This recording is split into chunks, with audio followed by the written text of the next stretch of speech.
Sebelum belajar, marilah kita berdoa. Doa dimulai.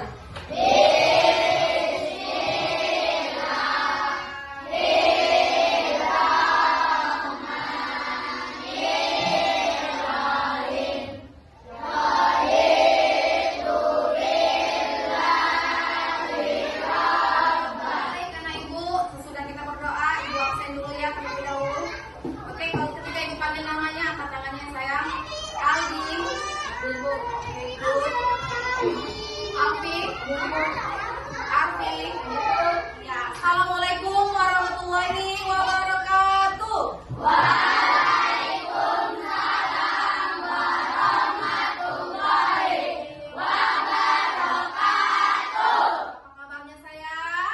Baik, Bu. Sarapan tadi? Sudah, Bu.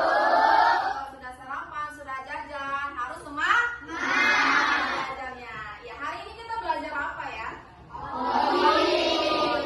Oke, sebelum kita belajar masuk ke coding, kita speaking dulu ya. Bisa? Tepuk semangat.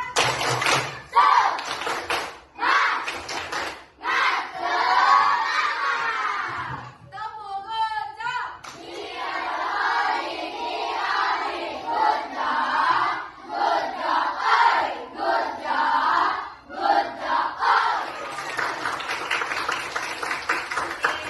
Kita masuk, coba semuanya berdiri dulu. Kita mau nyanyi dengan gerakan tujuh kebiasaan anak Indonesia hebat. 1, 2, 3. Ada 7 kebiasaan anak-anak Indonesia hebat. Bangun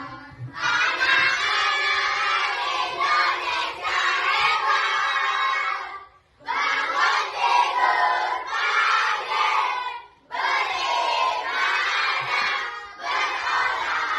berolahraga, makan sehat bergizi, gemar belajar. Baik anak ibu, hari ini kita belajar apa? Oke, minggu kemarin ibu sudah menjelaskan mengenai coding. Oke, sekarang kita lanjut materi. Ya, sebelum materi ini, ibu mau nanya dulu.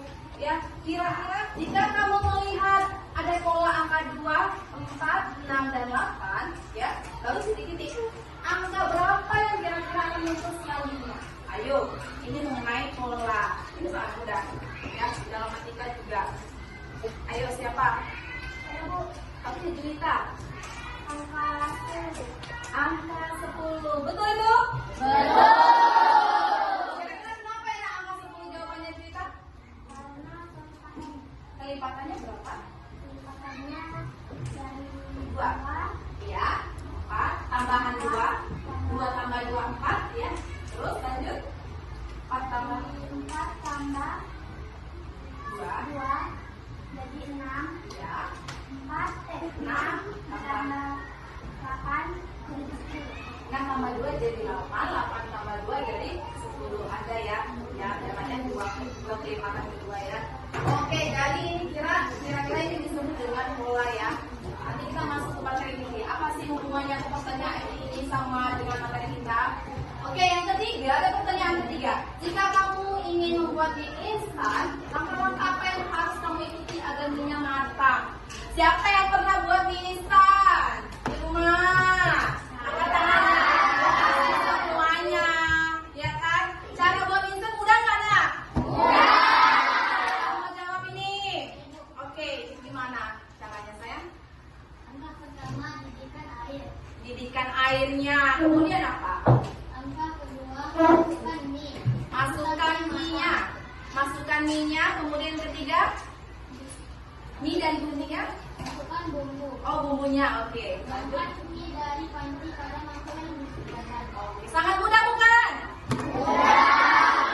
Mudah sekali, semua pasti bisa buat mie instan karena itu paling gampang. Oke, kalau buat nasi goreng gimana? Gampang? Gampang atau susah? Juga kita harus menyiapkan apa pertama dulu? Kita menyiapkan alatnya, bahan-bahannya, bumbunya, ya.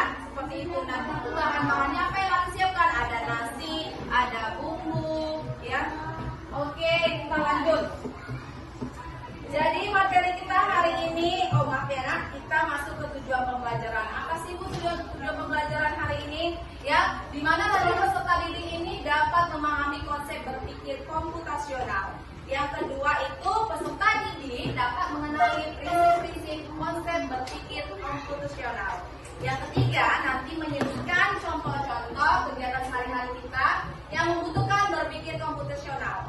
Yang terakhir nanti menyusun langkah-langkah sederhana secara logis dan struktur untuk menyelesaikan masalah. Ibu sampaikan tujuan pembelajaran ini. Jadi tadi kan ada kata-kata mengenai berpikir komputasional. Inilah dia materi kita hari ini mengenai berpikir komputasional. Kira-kira ada yang pernah mendengar sebelumnya berpikir komputasional, nak? Makanya belum ya, nak ya. Mungkin baru ini ya. Oke, Ibu menjelaskan sedikit ya. Konsep berpikir komputasional, yang mana nanti berpikir komputasional ini berarti peserta didik ini memiliki kemampuan berpikir yang dapat menyelesaikan permasalahan, ya, ataupun persoalan sehari-hari dengan menggunakan teknik ilmu komputer. Boleh nggak menggunakan teknik komputer? Boleh, ya. Jadi ini bukan semata-mata bukan hanya untuk komputer, tapi untuk kehidupan sehari-hari tanpa komputer pun juga bisa, ya. Kemudian apa sih prinsip berpikir komputasional itu?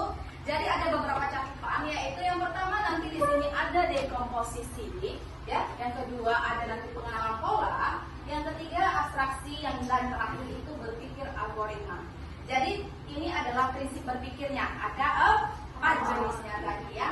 Yang dimana nanti keempat prinsip ini kemudian akan dijelaskan dan diuraikan dengan penggunaan aktivitas, untuk mempermudah perkenalan dengan prinsip berpikir komputasional tersebut. Nah, Ibu, kalau misalnya kegiatan kita sehari-hari itu sangat berkaitan dengan berpikir komputasional, ya. Dengan misalnya kalian membersihkan kelas, ya, kita bagi-bagi orangnya, ada yang ibarat misalnya ada yang menyapu, ada yang mengepel, ya, itu juga merupakan berpikir komputasional. Cuma nanti dia masuk kemana, Bu? Bisa masuk bisa dia nanti di antara dekomposisi, pengenalan pola atau abstraksi. Jadi kalau misalnya Ibu contohkan, misalnya di dalam kelas ini ada sudah dibuat tugas jadwal pikirnya kan? Ya, nggak mungkin satu orang itu menyelesaikan semua yang ada di dalam kelas, tidak mungkin. Tidak mungkin dia satu orang itu menyelesaikan menyapu, mengepel, membuang sampah, tidak.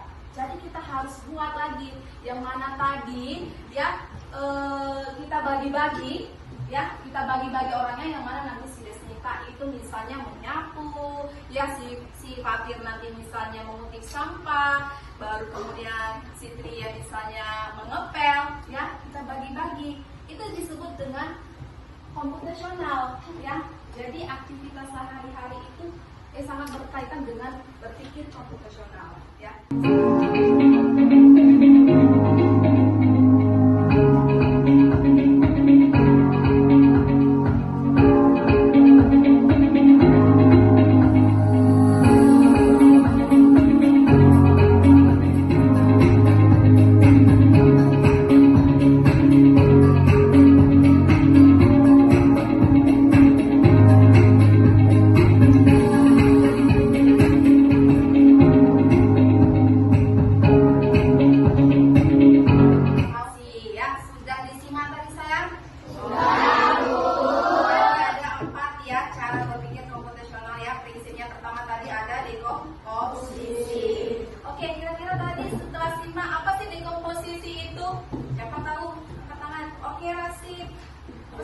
Dekomposisi adalah membagi masalah kompleks menjadi bagian-bagian kecil.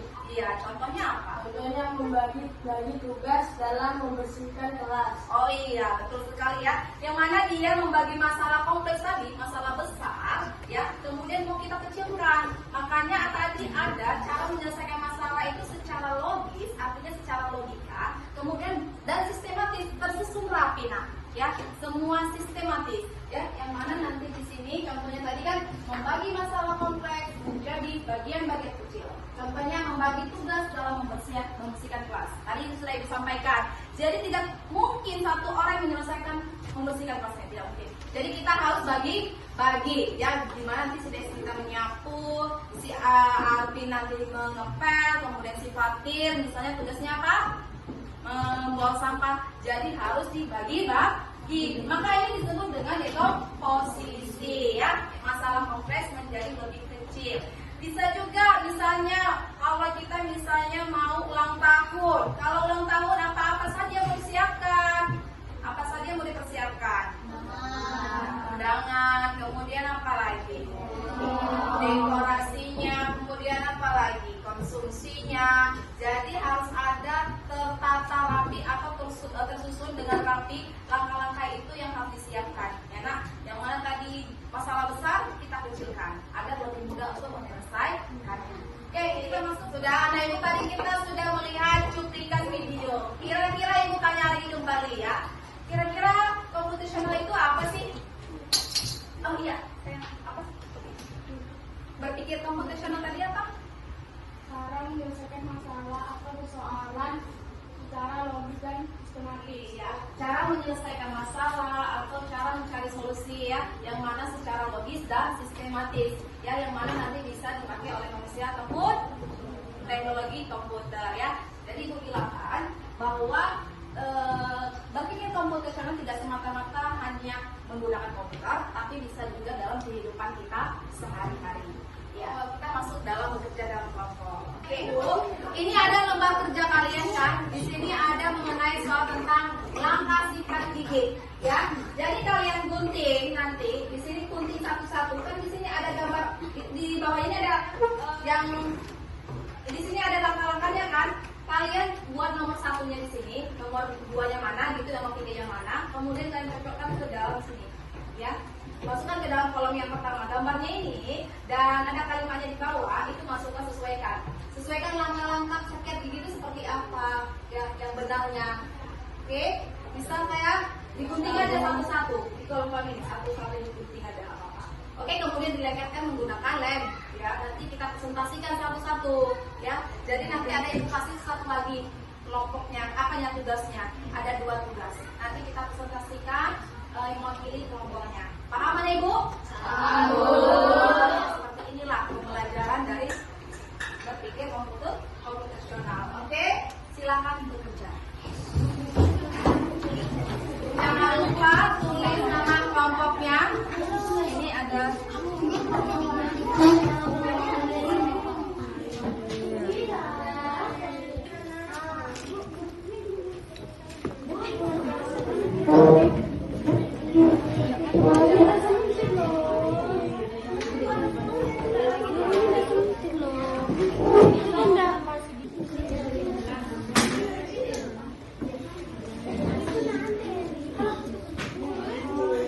permukaan gigi ke atas, betul? Iya, lanjut.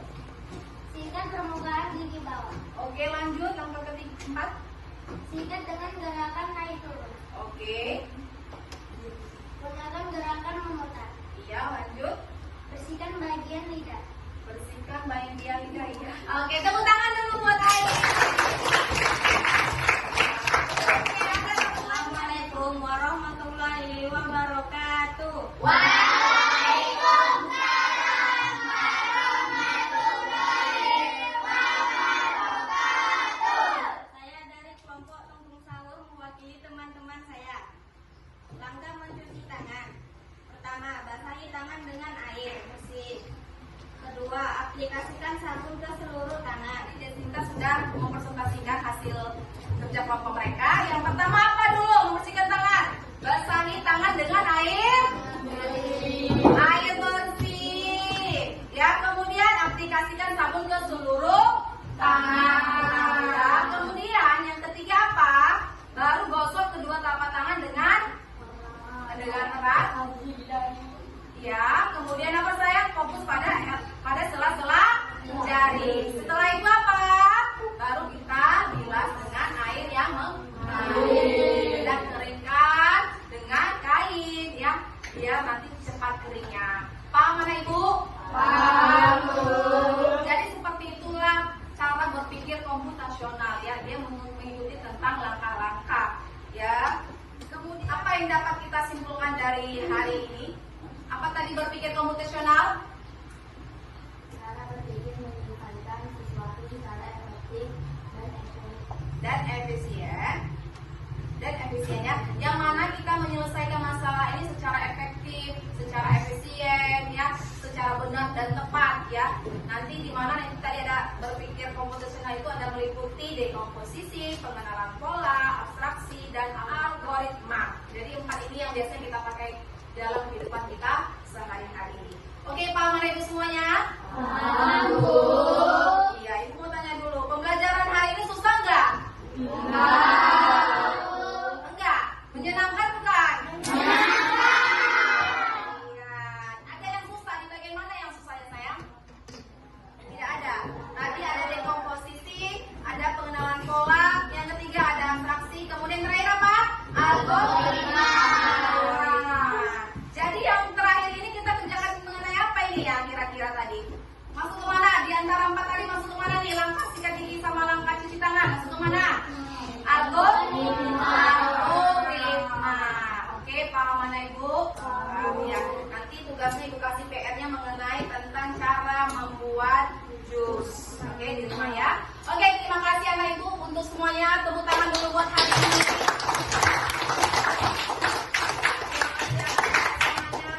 Mudah-mudahan bisa kita terapkan dalam kehidupan kita sehari-hari. Oke, cukup